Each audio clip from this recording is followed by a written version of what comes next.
Hello, my dear students. I hope you all are doing well. We are now starting with our virtual classes for physics, which happens to be a section in your physical science subject. And we are doing the first section of the portion physics. The first unit is measurement. And in today's class, what we are going to do is we are going to learn about measurement. I'm going to tell you the definition of measurement. We will also learn about units. We will learn the definition of units, okay? And we will learn about utility of units. Okay, what are the uses or why do we use these units? All right, so let's begin with the first topic for today's class, which is measurement. So any branch of science is incomplete without this term measurement, because science is a study of facts and facts cannot be written down without measuring any physical quantity. So we will begin with the definition of measurement. All right. So what is measurement? Okay, to tell you the definition, measurement is the process. So measurement is nothing but a process of doing comparison. So measurement is basically the process of comparison. Now when you compare two things, when we compare two things, one of the things is going to be unknown to us, and we are going to compare this unknown thing with something which is already known to us. Okay, so measurement is the process of comparison of a given physical quantity with the known standard quantity, and they should be of the same nature. Okay, so let me just tell you in one sentence what measurement is. Measurement is the process of comparison of a given physical quantity with a known standard quantity of the same nature. You will be more clear when I give you an example. When we go to the grocery shop to buy, say, 2 kilograms of sugar, okay, so you want to buy 2 kilograms of sugar. You go to the shop. The shopkeeper is not going to just pick up the quantity of sugar and give it to you randomly. He is going to measure the quantity of sugar that you're going to buy, and then only you're going to get the packet of sugar. Okay, now to do this process, he is going to use an instrument called beam balance. Nowadays we have got electronic balance also, but to explain this example, to explain this process of comparison, I'm going to give you an example of beam balance. Now this beam balance has got two pans. Okay, it is very familiar to you. Then this is horizontal. Okay, when nothing is put on both the pans, this becomes horizontal. Now the shopkeeper is going to put a standard weight of 2 kilogram, which is already known. So this is already measured. Okay, the standard quantity is 2 kilogram of that standard weight. Okay, and on the other pan he is going to pour in the amount of sugar. Okay, in the beginning, when a little bit of sugar is put here, this beam balance will not be balanced. It will not be horizontal. It will be tilted towards this side because this is heavier. So actually we have started to compare now. Now again he'll put some more amount of sugar.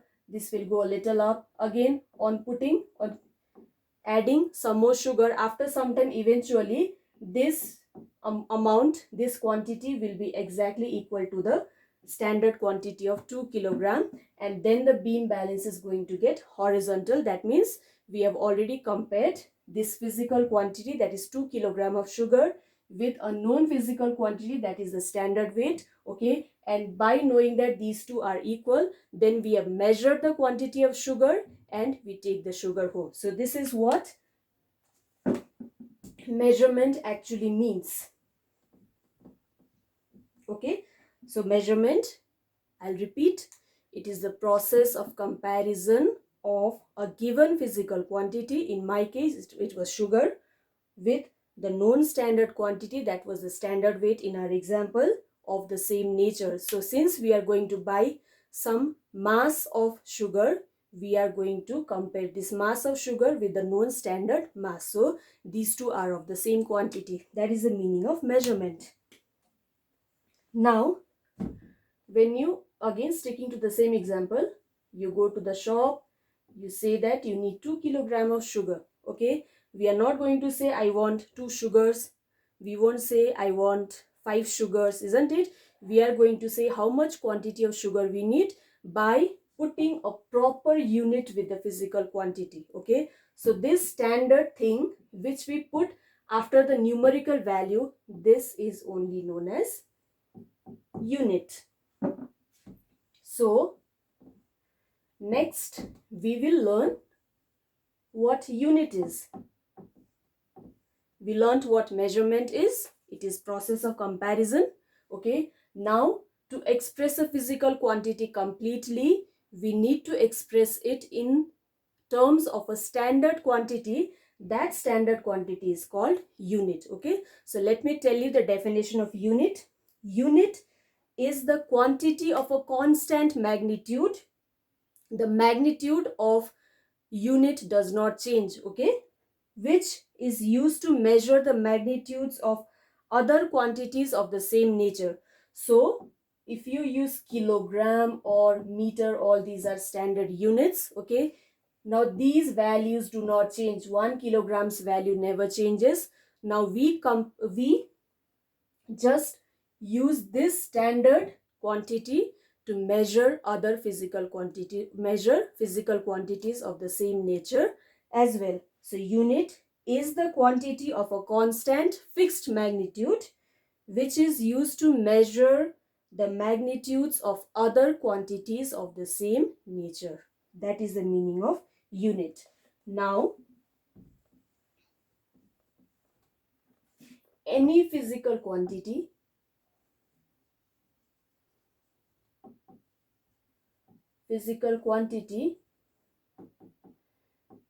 is expressed completely if two parameters are used to express the physical quantity. Okay, the two parameters, so parameters for expressing a physical quantity completely are: number one, its numerical value, okay, and the second parameter is its unit.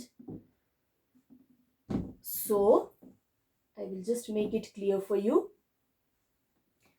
Now suppose you have got a physical quantity, say some mass of say the length of a book. Okay, now physical quantity happens to be length. So what is length? Length is physical quantity, is expressed in two parameters. Number one is its numerical value. Say the length of the book is 30 centimeter. So I write 30. Now what is this 30? It is the numerical value, also called magnitude. And centimeter, if I just write 30, that becomes meaningless. It can be 30 meter, it can be 30 kilometer, it can be 30 millimeter, but to express it exactly, I need to write the proper unit. So 30 centimeter is the unit. So any physical quantity is expressed in two parameters. The two parameters need to be multiplied with each other. 30 multiplied by its unit, that is centimeter. That means each centimeter, that is the standard physical quantity unit centimeter, has been repeated 30 times in the entire length of the book. That is These are the two parameters which are used to express a physical quantity completely. So if I want to write a generally physical quantity,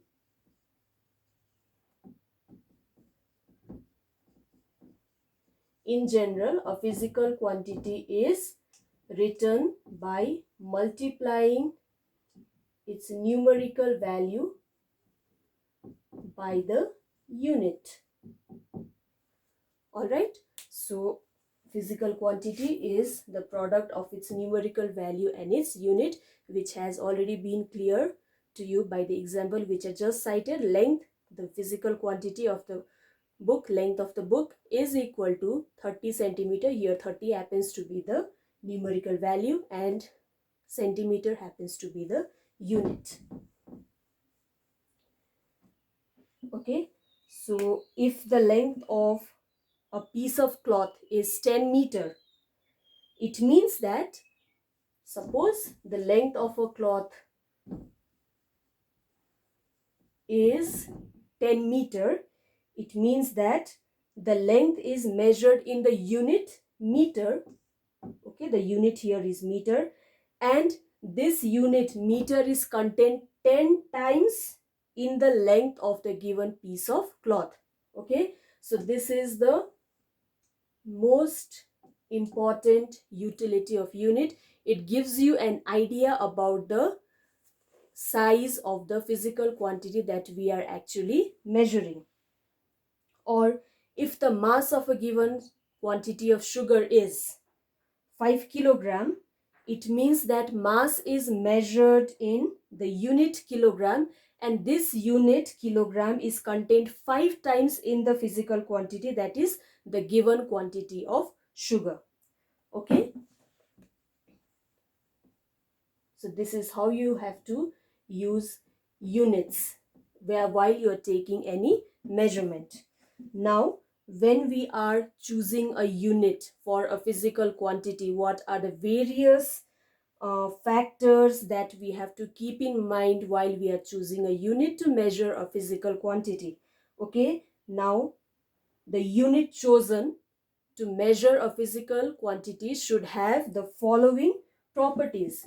So let me tell you what properties of unit should be while you're choosing it. Okay, properties of units. Number one, the unit should be of convenient size.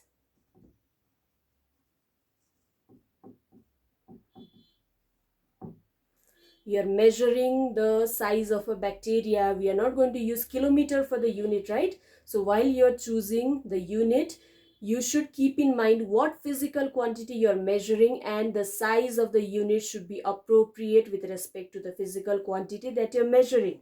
Okay, so the first property of unit you have to keep in mind is that the unit should be of convenient size. Second one,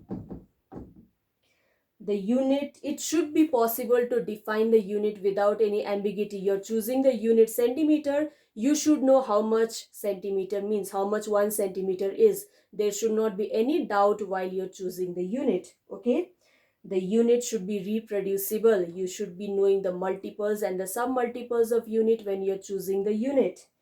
The value of the unit should not change with place and time. Okay, let me write the second one. It should be possible to define the unit without doubt or ambiguity. Thirdly, the unit should be reproducible. Fourthly, the value of unit should not change. It should not. With place and time. Okay, you have chosen the unit kilogram for so and so quantity of sugar. When you go to Bangalore or Kolkata or any other place in the world, that quantity or the value of the unit, if 5 kg is defined as 5 kg here, or 1 kg is defined as 1 kg in this place in West Bengal, then when you go to other parts of the world also, the value of the unit should be the same. Okay, the value of unit should not change with place and time. So these are the properties of units which you have to keep in mind while you choose the unit. So when you're choosing a unit, you should know what unit you have chosen, what is the size of the physical quantity, okay, what are the multiples and submultiples of units, and you should be able to define the unit without any doubt. And the unit, the value of unit, most importantly, should not change with place and time. Okay. Now, coming to the last section for today, that is utility of unit or need of unit. Why do we need a unit? Utility of unit. Why do we need a unit at all? Okay, so I think by the examples I've given to you, it has been clear to you why we need unit. Okay, but still, let me just brief you about the utility or the need of unit while we are taking measurement.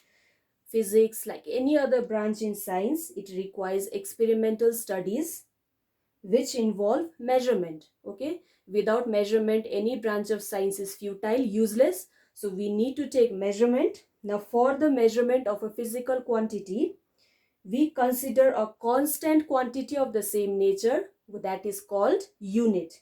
Okay, we consider a constant quantity of the same nature as a standard. So unit is a standard which is required to express a physical quantity completely. So why unit is required? It is a standard quantity which is needed for measurement.